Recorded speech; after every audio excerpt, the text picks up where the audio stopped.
वसतिगृहाच्या बाहेर हाकलायचं? कॉमन सेन्सची गोष्ट आहे ना. म्हणजे उदाहरणार्थ आपल्या घरामध्ये जर मोठं कुटुंब असेल आणि मोठ्या कुटुंबाचा जर विस्तार झाला, मोठ्या कुटुंबाचा जर विस्तार झाला तर घरातली मोठी माणसं काय म्हणतात तुम्हाला? घरामध्ये आता जागा नाही, तुम्ही तुमचं बघा असं म्हणतात का? घराच्या बाहेर काढतात का आपल्याला आपली माणसं? कुटुंब वाढल्याच्या नंतर घर बांधतात.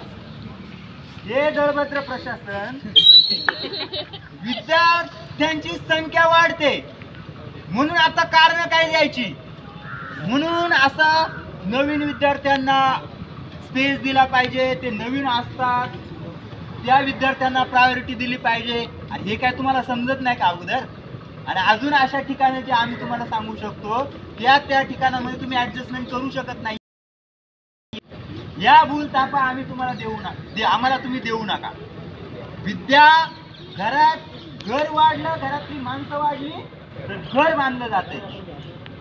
आणि याची जे काही सेन्स असतोय ती आपल्या घरामध्ये आता नंतर जागा होणार नाही याची काळजी घरातल्या माणसांना अगोदरच असते ना, की मग कुटुंब वाढलं आणि फार रस्त्यावरती झोपायची ज्या वेळेस येते ना तेव्हा घरातली माणसं घर बांधायला काढत नाहीयेत. म्हणजे तहान लागली, आता मरायला टेकलोय आणि मग आता घ्या पार हातात आणि विहीर खोदा असले धंदे जर तुम्ही लावलेले असतील आणि कोणतेही कारण देऊन आम्हाला म्हणत असाल की तुम्ही करताय ते चुकीचं आहे, तर बापू तुमच्या पुढे हात जोडले.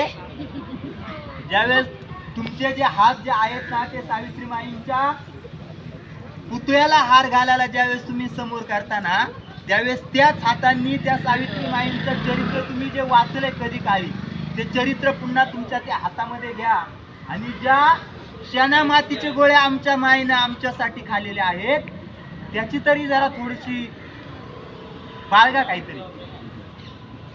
मित्रांनो, या सगळ्या गोष्टींचा ज्यावेळेस आपण विचार करतोय त्यावेळेस आपण इथून जात असताना याची काळजी. पुन्हा आपण गुरुवारी त्यांनी 3 दिवस दिलेत, गुरुवारी पुन्हा एकदा आपली त्यांच्यासोबत बैठक होईल.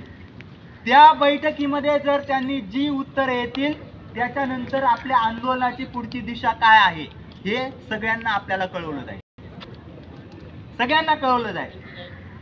मित्रांनो, लक्षात घ्या की आपण ज्या पद्धतीनं तुमच्याशी डील करतोय, ज्या पद्धतीने तुमच्याशी आम्ही हे जे काय मुद्दे मांडतोय हे मुद्दे ज्या पद्धतीनं तुमच्या लक्षात आलेले आहेत, मात्र त्याच पद्धतीनं तुम्ही तुमच्या त्या मुद्द्यांवरती कारवाई करणं अपेक्षित आहे प्रशासनानं.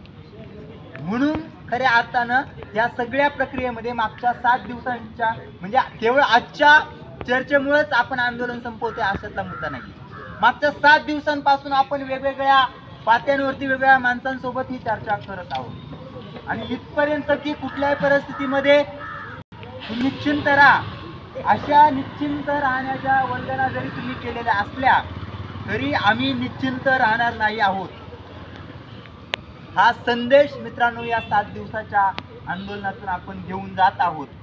अनेक मुद्दे आहेत, याच्यातले तर बरेचसे मुद्दे जे आहेत त्या मुद्द्यांवरती आपण चर्चा केलीच नाहीये.